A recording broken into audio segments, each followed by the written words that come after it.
A liquidez global move os mercados. E nesse momento a gente está vendo o Jerome Powell do Federal Reserve pressionado a voltar a baixar os juros. E isso aumenta, injeta mais liquidez ainda no mercado, nos mercados. Eu não acredito que a gente chegou ao fim desse ciclo. Acredito que agora a gente pode ver ainda fortes pernadas e continuação de movimentação de alta, principalmente a depender de como foi esse posicionamento do Jerome Powell, como é que ele vai adotar essa injeção, como ele vai baixar esses juros. Muita gente ainda cogita e discute se ele vai trazer ali para o 0,25 ou 0,50 basis points essa redução.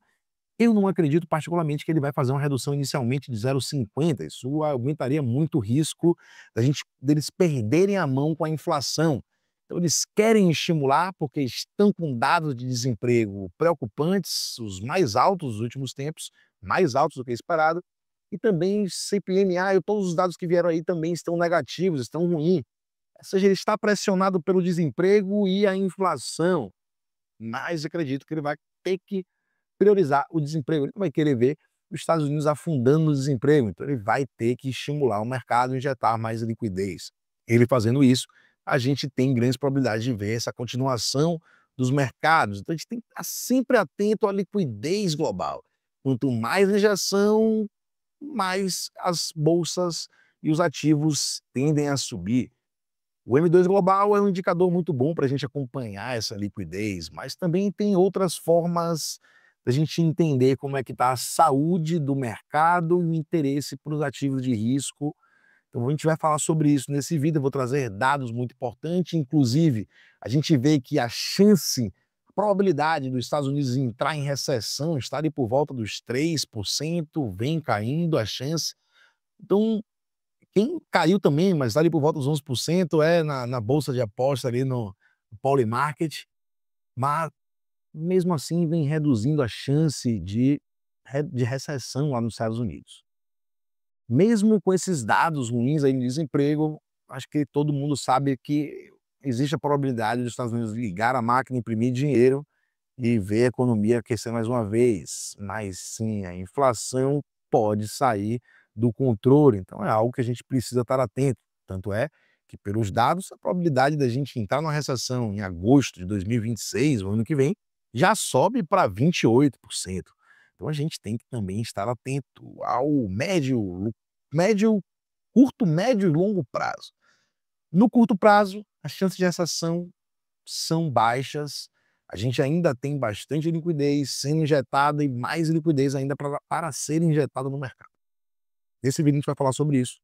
Vamos então ver o que a gente pode esperar tanto para os mercados de ativos globais quanto para o Bitcoin. Vamos iniciar falando aqui, desse M2 Global, que é essa linha amarela aqui, né? Ele está mostrando o M2 Global, inclui todos os bancos centrais, China e outros bancos centrais também.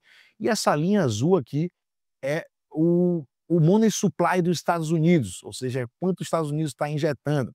E a gente vê que quando o supply global, o M2 global, ele vai subindo junto, né, com os Estados Unidos, ou seja, a gente vê a economia global, como a gente viu aqui, né, em 2020. Quando isso aconteceu em 2020 para 2021, a gente pode ver que o Bitcoin teve uma gigantesca valorização, né? Ele saiu aqui da zona dos $4.000 e foi parar nos $65.000. Isso é 1.468% de valorização. Aí vocês podem olhar para essa valorização aqui e achar, mas o que a gente já valorizou agora é muito mais. Não, em porcentagem a gente não chegou nem perto dessa valorização. Então a gente teve aqui nessa movimentação de alta 666%. A gente ainda não teve as valorizações que a gente teve anteriormente, não. Nada disso aqui ainda não. Claro que, cada vez que o Bitcoin vai subindo mais, que o Bitcoin vai ficando cada vez mais caro, a gente precisa de mais liquidez, de mais dinheiro para a gente ver essas valorizações acontecendo, para absorver, né, tanta quantidade de Bitcoins. A gente precisa de muita liquidez e muito dinheiro, principalmente a gente falando agora de Bitcoin a $115.000, né, cada Bitcoin. Quando os mineradores e os holders antigos vão vendendo Bitcoin, a gente precisa de ter muito capital, muita liquidez para poder ser injetada, a gente vê o preço valorizando. Mas eu acredito ainda que a gente vai continuar vendo essa valorização, porque a gente ainda não viu, né, como eu estava falando para vocês, o M2 e o M2 global e o dos Estados Unidos fazendo essa esse disparo aqui, né. A gente pode acontecer isso ainda, a gente vê os 2, né, caminhando, você vê que o M2 global ele vinha em queda, começou a ter um suspiro aqui agora, né, em 2024 para cá, antes ele vinha corrigindo, e a gente também está vendo dos Estados Unidos também sendo estimulado, capital sendo injetado, a liquidez sendo aumentada. E isso está fazendo com que os mercados, principalmente o Bitcoin, ouro, S&P 500, Nasdaq, estejam rompendo suas máximas históricas, porque a gente está vendo realmente a injeção de capital chegando, voltando. Isso faz com que os mercados tenham fortes valorizações. E sempre se fala que isso aqui é um pouco atrasado, né? Mensal, a gente pode ser que a mudança disso aqui ele demora um pouco para acontecer, então a gente consegue olhar outros ativos, principalmente esses títulos aqui dos Estados Unidos, são os mais famosos aqui, são conhecidos como os junkies, né? Os bond junkies, né? São os títulos de lícito, né? Os bondes sujos, né? Os risco alto, né, velho? Então, assim, aqui a gente está vendo os ativos que dão um alto retorno, mas tem um alto risco.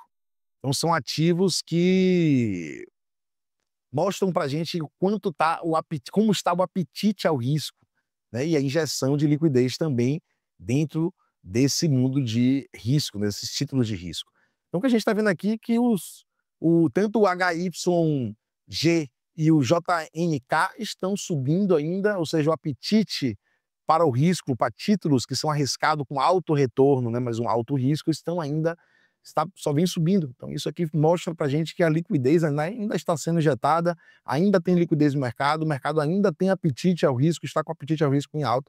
Quando a gente vê isso aqui começar a cair, a gente pode começar a se preocupar, não é ainda o caso do que a gente está vendo agora. Então eu acredito ainda que o Bitcoin pode voltar a fazer boas valorizações, pode voltar a romper topos históricos, não duvido disso, principalmente a depender de como é que o Powell vai fazer essa injeção, né, como é que ele vai baixar os juros. Daqui para o final do ano a gente ainda pode ter cerca de 2 a 3 cortes, então vamos ver. Eu acredito que ele pode fazer 3 cortes 0,25 ou iniciar com um corte de 0,25, a depender de como ele vê a inflação, ele pode, no próximo corte, ir para 0,50, 0,5. Então vamos lá. Eu acredito que ainda pode ver sim grandes valorizações, principalmente porque a gente ainda tem liquidez, a liquidez ainda está apontando para cima, e acredito que a gente ainda pode ver grandes valorizações, principalmente se o Fed começar a baixar os juros, começar a injetar ainda mais liquidez nos mercados. Você que acredita que pode vir a acontecer? O ouro rompendo máximas históricas, a gente já viu também que tem muitos bancos recorrendo, né, ao ouro, saindo ali um pouco do dólar, né, diversificando seu capital de reserva e migrando ali um pouco para ouro. Bancos que tinham 20% em ouro estão agora com seus 30% em ouro. A gente está vendo isso também, já viu em tabelas que eu mostrei aqui para vocês, que a gente está vendo essa, essa migração acontecer em dados também, né? E já não é agora, né? O ouro, inclusive, vem se valorizando mais do que o S&P 500 há 25 anos. 25 anos que que o ouro vem trazendo mais valorização do que o S&P 500. Não é só mais valorização, é 3 vezes mais, mil e poucos por cento, no total desses últimos 25 anos, 26 anos, e ainda 3 vezes mais do que o S&P 500. Isso mostra, claro, para a gente alguma coisa. Bitcoin se valorizando bastante, o ouro se valorizando bastante. Eu acredito que a gente pode estar próximo em algum momento de uma virada, né? A gente pode estar vendo que o mundo querer sair do dinheiro lixo, que é esse dinheiro que a gente tem, toda moeda fiat que vocês veem por aí, é um lixo. Então, moedas que não vale nada, né? Não tem valor nenhum, é só a confiança mesmo ali. Então, qualquer outro não ativo que tenha valor, aí vamos botar ouro, Bitcoin e terreno, são os melhores ativos que você vai diversificar e se proteger para sair, né, guardar dinheiro de verdade, né, porque se você for guardar dinheiro fiat, a tendência é você só perder cada vez mais e mais e mais, né. Então é isso, como a gente sempre fala, né, na verdade não é nem o ouro que vem se valorizando, é as moedas fiat que vêm derretendo, é difícil a gente perceber isso, porque quando a gente está alocado em moeda fiat, a impressão que tem é que as outras coisas estão se valorizando, o que a gente tem aqui está igual, mas na verdade não, na verdade é que tá lá, se mantém, que é o ouro, o Bitcoin se mantém com o seu valor, e o que vem se depreciando são as moedas fiat com o passar dos anos. Então, é isso. Sempre que for juntar dinheiro, se tiver um caixa para fazer, aloque em Bitcoin, ouro, metais, ativos que têm real valor, nunca deixem na moeda fiat, e só tende a desvalorizar cada vez que eles vão injetando mais liquidez, imprimindo mais dinheiro, ligando a maquininha. É isso aí, família. No curto prazo, grande chance ainda do preço continuar essas movimentações de alta, principalmente porque a gente está vendo a injeção, tende a haver mais injeção de liquidez no mercado, e quanto mais injeção de liquidez houver, a gente vai ver os ativos ainda continuam na tendência aí. Claro que a gente tem que ficar atento aos dados, né, 2026 principalmente, eu acredito que os mercados podem sim vir em algum momento corretivo, mas, né, esperar daqui para lá ainda falta muito tempo. Então é isso, não me segue ainda, me siga para mais conteúdos como esse, tamo junto, valeu e um abraço.